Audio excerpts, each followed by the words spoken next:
Shalom Bapak Ibu Saudara sekalian yang dikasihi Tuhan. Saya kembali akan mengajak Bapak Ibu Saudara sekalian untuk bersaat teduh, masuk dalam hadirat Tuhan, menikmati indahnya Tuhan, bahkan bersyukur atas segala pertolongan Tuhan dalam hidup kita yang tidak pernah terlambat. Bahkan saudara yang dikasihi Tuhan, sehelai rambut kita jatuh, Dia tahu. Dia tidak pernah terlelap dalam menjaga kita. Sebab itu tugas kita hanyalah percaya kepada Dia, meyakini bahwa Dia selalu tahu yang terbaik dalam hidup kita. Haleluya. Mari kita akan bersama datang kepada Tuhan. Kita pujikan satu pujian. Tak pernah tinggalkan perbuatan tangan-Mu, Yesus, Kaulah penciptaku. Haleluya.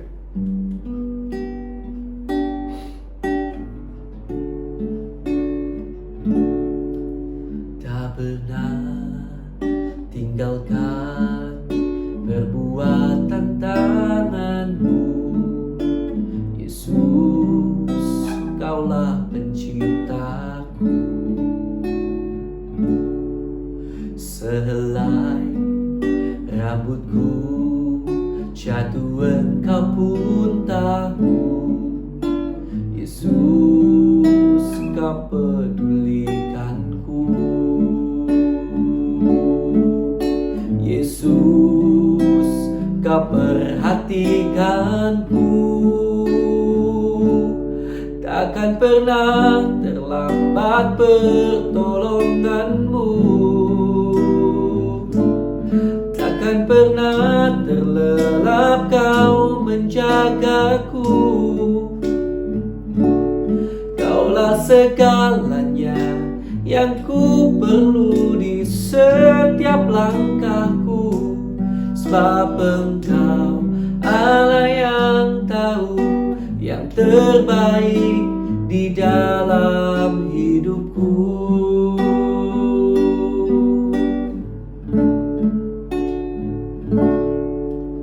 Tak pernah tinggalkan perbuatan tangan-Mu, Yesus, Kaulah penciptaku.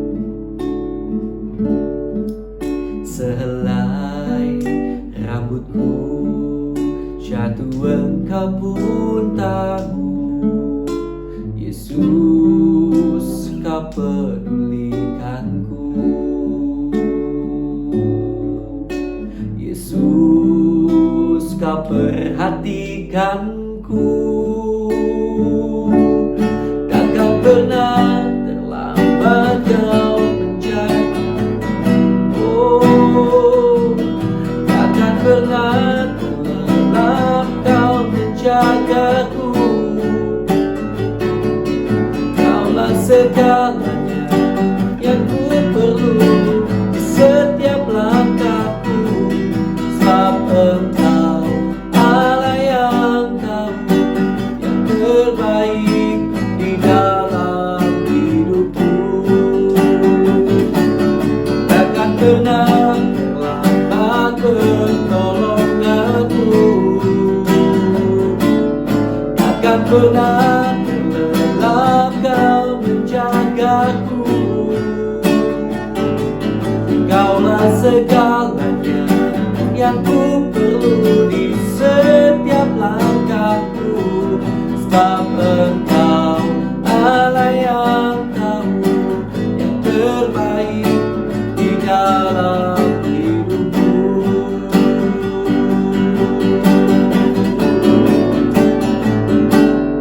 Takkan pernah terlambat pertolongan-Mu. Takkan pernah terlelap Kau menjagaku. Kaulah segalanya yang ku perlu di setiap langkahku.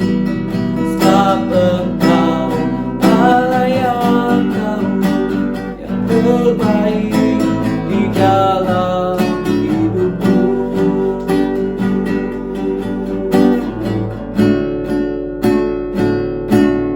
Takkan pernah terlambat pertolongan-Mu. pernah terlelap Kau menjagaku. Kaulah segalanya yang ku perlu di setiap langkahku. Sebab Engkau Allah yang tahu yang terbaik di dalam hidupku. Sebab Engkau Allah yang tahu yang terbaik di dalam hidupku. Sebab Engkau Allah yang tahu yang terbaik di dalam hidupku.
yakin Kau sangat memperhatikan dan peduli dengan kami.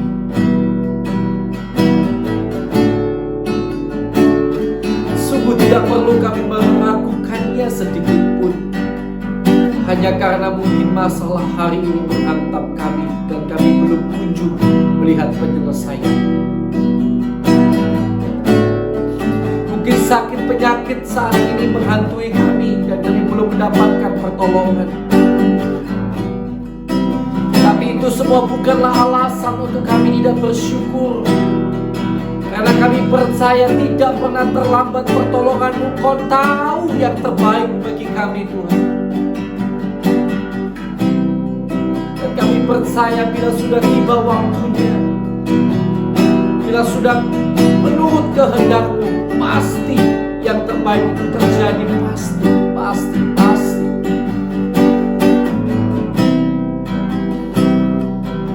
Kau yang telah menolong kami di saat yang lalu, Kau Allah yang sama sampai hari ini, dan karena itu kami bersyukur, Tuhan.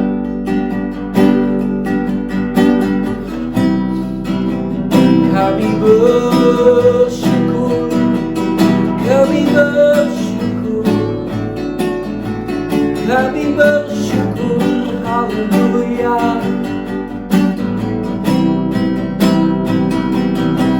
Haleluya,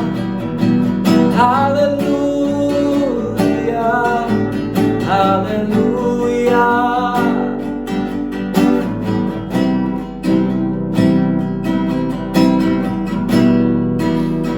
Kami bersyukur, takkan pernah terlambat pertolongan-Mu. Mari pujikan dengan iman. Takkan pernah terlelap Kau menjagaku.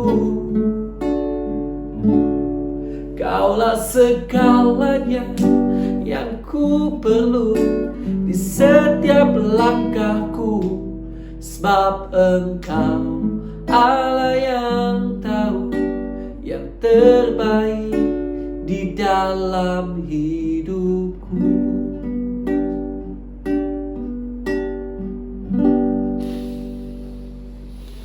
Terima kasih Tuhan, terima kasih. Dan sekarang Tuhan, kami akan bersama-sama membaca kebenaran firman. Kiranya Tuhan akan menuntun kami, menolong kami, bahkan Tuhan berbicara kami lewat lewat ayat-ayat yang kami baca, sehingga kami boleh memahami maksud rencana Tuhan, bahkan boleh lagi dibimbing lewat kebenaran firman Tuhan. Terima kasih Tuhan Yesus. Kami akan bersama sambut firman-Mu di dalam nama Tuhan Yesus Kristus. Haleluya. Amin. Puji Tuhan. Puji Tuhan, Bapak Ibu Saudara sekalian yang dikasihi Tuhan. Kita akan bersama-sama melihat dalam Alkitab kita, dalam Yohanes pasal yang ke-7. Jangan lupa kita mundur sedikit, karena di hari Senin harusnya pasal 6, saya membacanya pasal 9 ya. Jadi kemarin kita pasal 6, hari ini pasal 7, besok pasal 8 ya. Puji Tuhan. Mari kita akan melihat pasal yang ke-7. Saudara lihat dari Alkitab Saudara. Yesus pergi ke Yerusalem untuk hari raya Pondok Daun. Sesudah itu Yesus berjalan keliling Galilea, sebab ia tidak mau tetap tinggal di Yudea, karena di sana orang-orang Yahudi berusaha untuk membunuhnya. Ketika itu sudah dekat hari raya orang Yahudi, yaitu hari raya Pondok Daun. Maka kata saudara-saudara Yesus kepadanya, "Berangkatlah dari sini dan pergi ke Yudea, supaya murid-muridmu juga melihat perbuatan-perbuatan yang engkau lakukan. Sebab tidak seorang pun berbuat sesuatu di tempat tersembunyi, jika ia mau diakui di muka umum. Jikalau engkau berbuat hal-hal yang demikian, tampakkanlah dirimu kepada dunia." Sebab saudara-saudaranya sendiri pun tidak percaya kepadanya. Maka jawab Yesus kepada mereka, "Waktuku belum tiba, tetapi bagi kamu selalu ada waktu. Dunia tidak dapat membenci kamu, tetapi ia membenci aku, sebab aku bersaksi tentang dia bahwa pekerjaan-pekerjaannya jahat. Pergilah kamu ke pesta itu. Aku belum pergi ke situ karena waktuku belum genap." Demikianlah katanya kepada mereka dan ia pun tinggal di Galilea. Tetapi sesudah saudara-saudara Yesus berangkat ke pesta itu, ia pun pergi juga ke situ. Tidak terang-terangan tetapi diam-diam. Orang-orang Yahudi mencari dia di pesta itu dan berkata, "Di manakah ia?" Dan banyak terdengar bisikan di antara orang banyak tentang dia. Ada yang berkata, "Ia orang baik." Ada pula yang berkata, "Tidak, yang menyesatkan rakyat." Tetapi tidak seorang pun yang berani berkata terang-terangan tentang dia karena takut terhadap orang-orang Yahudi. Kesaksian Yesus tentang dirinya. Waktu pesta itu sedang berlangsung, Yesus masuk ke bait Allah lalu mengajar di situ. Maka heranlah orang-orang Yahudi dan berkata, "Bagaimanakah orang ini mempunyai pengetahuan demikian tanpa belajar?" Jawab Yesus kepada mereka, "Ajaranku tidak berasal dari diriku sendiri, tetapi dari Dia yang telah mengutus aku. Barang siapa mau melakukan kehendaknya, ia akan tahu entah ajaranku ini berasal dari Allah, entah aku berkata-kata dari diriku sendiri. Barang siapa berkata-kata dari dirinya sendiri, ia mencari hormat bagi dirinya sendiri. Tetapi barang siapa mencari hormat bagi Dia yang mengutusnya, ia benar dan tidak ada ketidakbenaran padanya. Bukankah Musa yang telah memberikan hukum Taurat kepadamu? Namun tidak seorang pun di antara kamu yang melakukan hukum Taurat itu. Mengapa kamu berusaha membunuh aku?" Orang banyak itu menjawab, "Engkau kerasukan setan. Siapakah yang berusaha membunuh engkau?" Jawab Yesus kepada mereka, "Hanya satu perbuatan yang kulakukan, dan kamu semua telah heran. Jadi Musa menetapkan supaya kamu bersunat. Sebenarnya sunat itu tidak berasal dari Musa, tetapi dari nenek moyang kita. Dan kamu menyunat orang pada hari Sabat. Jikalau seorang menerima sunat pada hari Sabat, supaya jangan melanggar hukum Musa, mengapa kamu marah kepadaku karena aku menyembuhkan seluruh tubuh seorang manusia pada hari Sabat? Janganlah menghakimi menurut apa yang nampak, tetapi hakimilah dengan adil."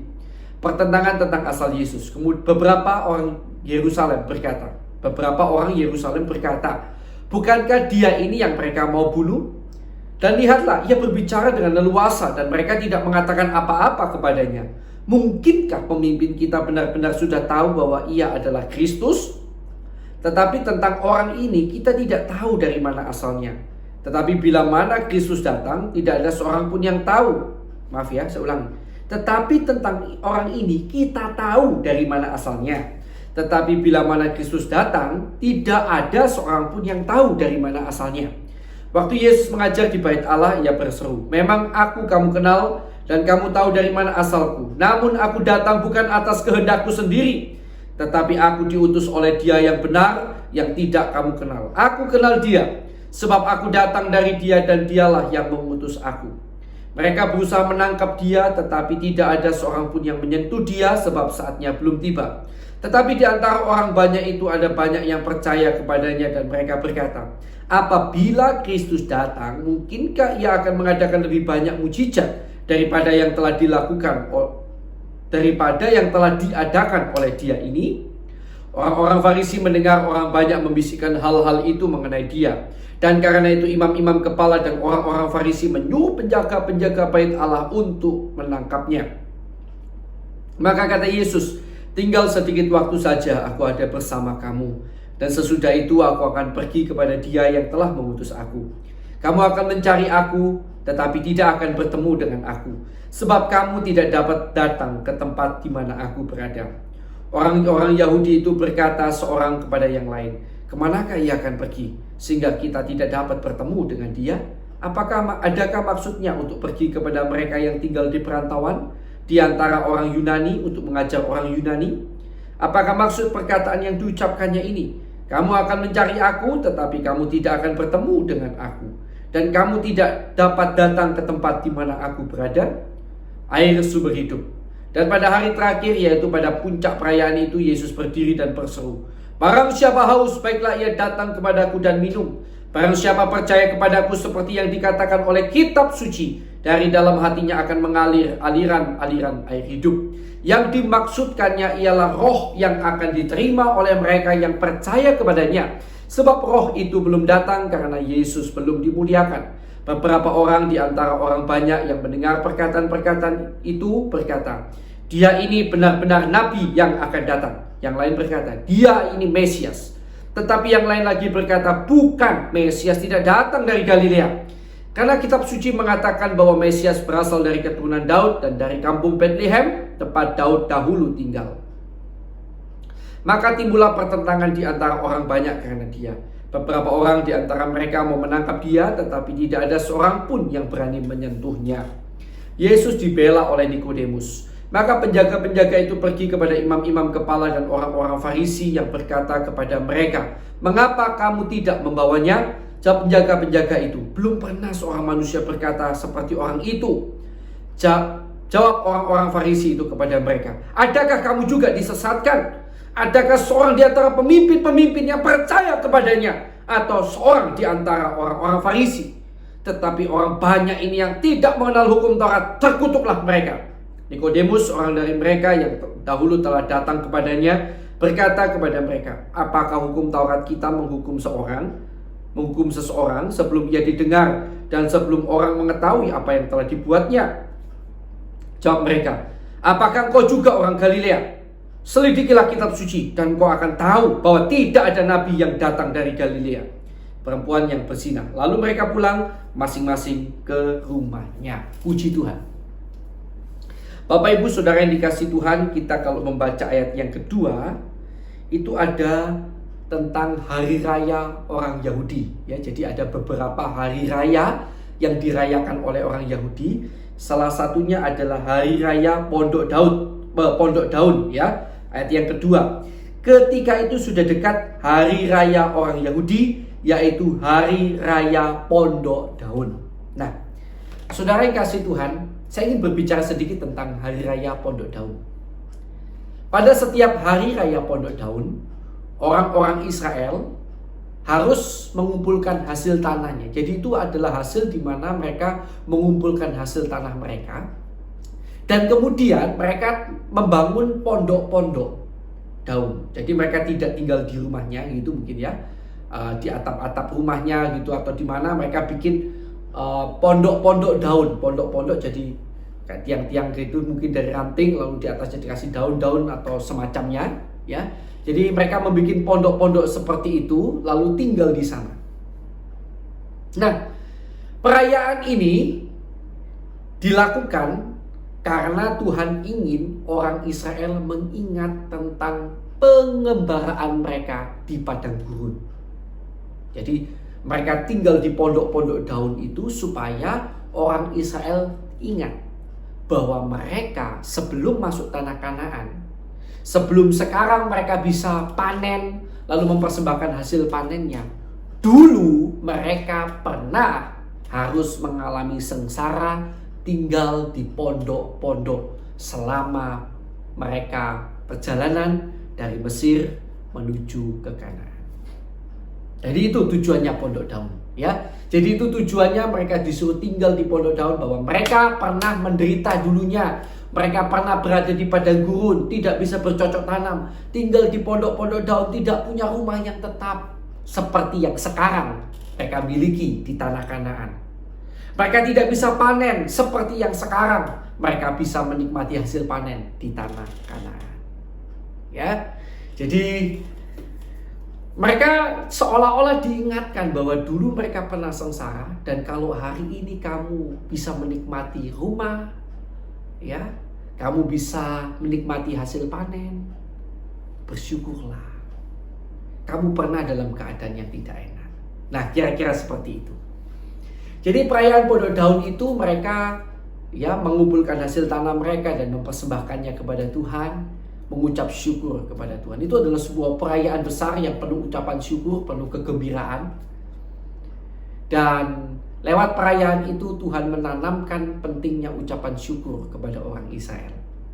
Salah satunya adalah lewat mengingat kembali apa dan siapa mereka dulunya, bagaimana keadaan mereka dulunya. Nah, Bapak Ibu Saudara yang kasih Tuhan, adalah baik kalau kita mau mengingat kembali siapa keadaan kita sebelum kita percaya Yesus. Betapa gelapnya kehidupan kita dulu. Betapa sia-sianya hidup kita tanpa pengharapan. Seolah-olah kita hanya lahir untuk kemudian nantinya menjalani hidup sementara 70-80 tahun kemudian mati. dan masuk neraka. Seolah-olah seperti itu. Mengapa? Karena untuk berbuat baik, untuk mencapai keselamatan lewat perbuatan baik, itu sukar. Hampir tidak ada orang yang bisa kok. Karena sebaik apapun kita, masih banyak dosa. Dan bukankah di mata Tuhan, nilai dosa itu sangat berat sekali? Berapa banyak perbuatan baik yang harus kita kerjakan hanya untuk menghapus satu dosa yang pernah kita perbuat? Penuh tanda tanya. Betapa hidup kita bagaikan tanpa pengharapan.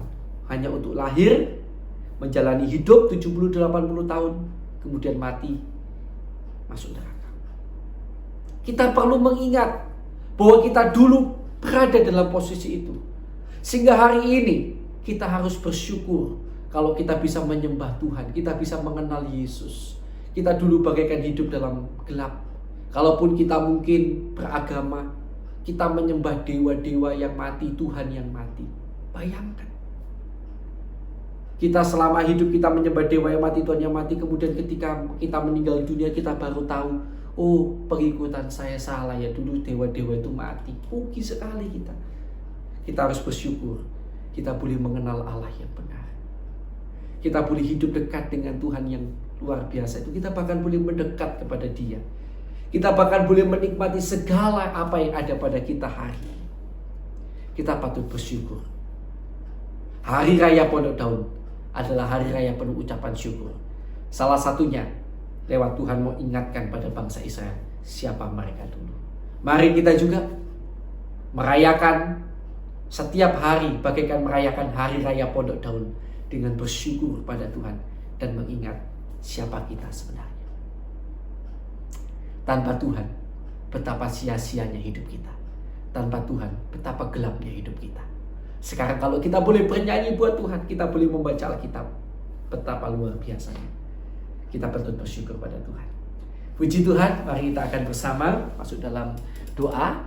Ya, kita bersyukur buat kebenaran firman yang sudah kita dengarkan bersama-sama dan kita renungkan. Terima kasih Tuhan, Kau kembali mengingatkan dan mengajarkan pada kami untuk kami bersyukur selalu. Bila kami mengingat siapa kami dulu,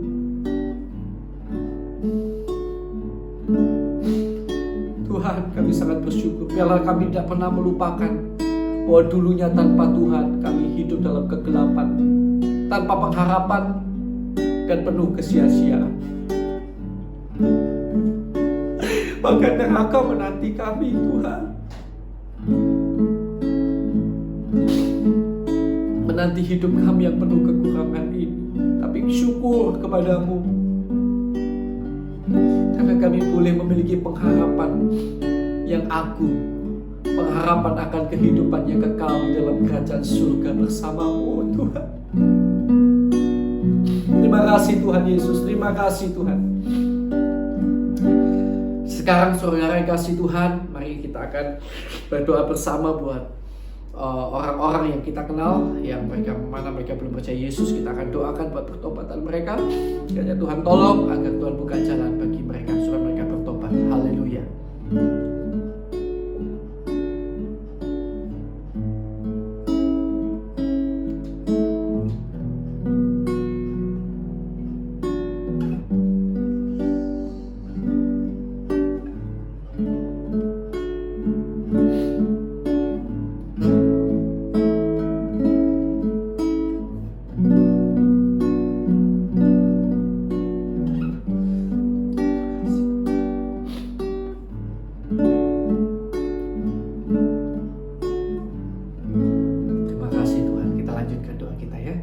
Terima kasih Tuhan, kami juga berdoa untuk sahabat-sahabat saudara-saudara kami seluruh dunia yang menderita aniaya dan sengsara karena nama Tuhan, karena kebenaran firman. Tuhan, kuatkan mereka, dan kalau boleh lepaskan mereka dari derita, siksa dan aniaya yang mereka alami itu Tuhan. Tolonglah anak-anak-Mu ini Tuhan. Kami juga berdoa untuk bangsa negara kami Indonesia yang mengalami begitu banyak problem-problem yang cukup berat. Tuhan, kalau kami ada salah, bangsa kami ada salah, pemimpin-pemimpin kami ada salah, pendahulu-pendahulu kami ada salah, ampuni kiranya Tuhan, ampuni kiranya Tuhan. Curahkan kiranya berkat-Mu atas Indonesia, damai sejahtera-Mu atas Indonesia. Bahkan hujan pertobatan dan pengenalan akan Tuhan, Tuhan curahkan juga kiranya atas Indonesia yang tercinta ini Tuhan. Terima kasih Tuhan. Dan kami juga berdoa untuk hamba-hamba Tuhan maupun hamba-Mu secara pribadi. Juga untuk semua gembala sidang, penginjil, gembala guru, orang-orang yang memiliki gelar kependetaan, gelar teologi, disebut sebagai seorang hamba Tuhan, pendeta ataupun gembala sidang dan lain-lain. Kami berdoa untuk mereka semua Tuhan, dan hamba-Mu juga. Berikan pada kami dan keluarga kami hati yang tulus, ikhlas untuk melayani-Mu. Jauhkan dari hati yang busuk ataupun keinginan-keinginan yang jahat di mata-Mu. Tuhan kiranya mencukupkan segala yang kami perlukan, dan kiranya juga memperlengkapi kami. Tuhan kiranya memperlengkapi kami sehingga kami dapat lebih efektif, lebih luar biasa dalam melayani Tuhan. Kami juga berdoa Tuhan buat jemaat-jemaat yang kami gembalakan, kami layani. Tuhan berkati hidup mereka di masa-masa yang sukar ini dalam nama Yesus. Biar tidak ada satupun yang hancur, tetapi kiranya tetap Tuhan topang, Tuhan tolong dalam nama Yesus. Berkati, tutup bungkus usaha mereka, pekerjaan mereka, hidup nikah mereka dalam nama Yesus. Bahkan kerohanian mereka Tuhan tutup bungkus semuanya dengan kuasa darah-Mu. Tuhan berikan pertumbuhan rohani yang baik.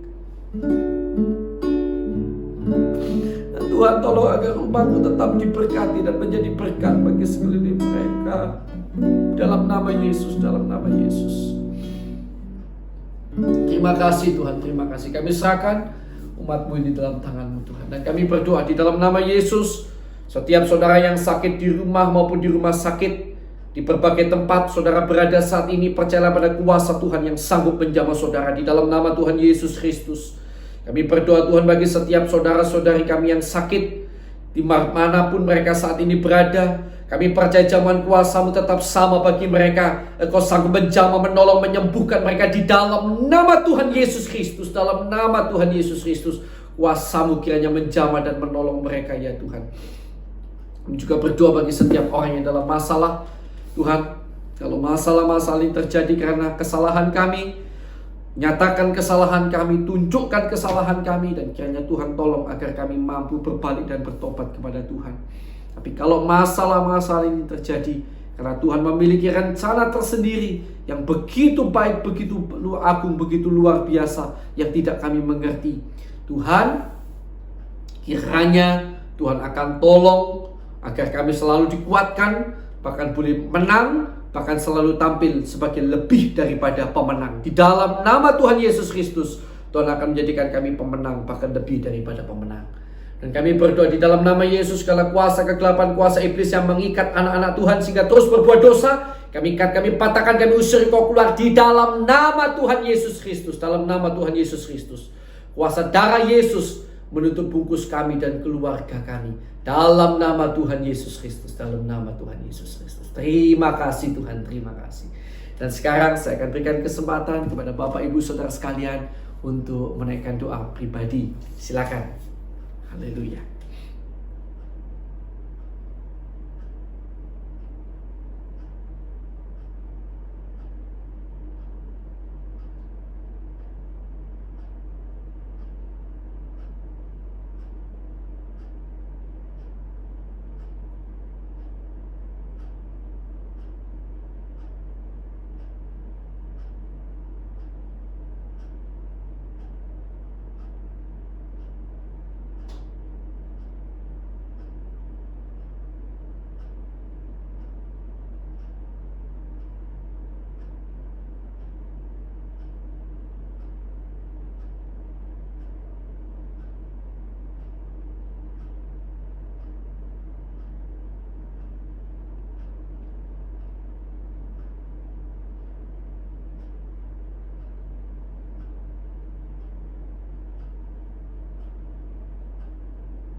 Baik, sudah ya. Sekarang Tuhan, berkatilah kiranya keluarga kami, pelayanan kami, dan pekerjaan kami. Kiranya Tuhan menolong agar di dalam segala perkara Tuhan akan menjadikan kami berkat bagi sekeliling kami. Kiranya Tuhan memakai segenap kehidupan kami untuk kemuliaan nama Tuhan. Pimpinlah kami, tolonglah kami selalu Tuhan, untuk kemuliaan nama-Mu saja. biarlah kami hidup. Terima kasih Tuhan. Berkatilah kami sekali lagi di dalam nama Allah Bapa, Allah Anak, Allah Roh Kudus, dalam nama Tuhan Yesus Kristus. Haleluya. Amin. Puji Tuhan. Selamat beraktivitas ya. Tuhan Yesus memberkati. Puji Tuhan.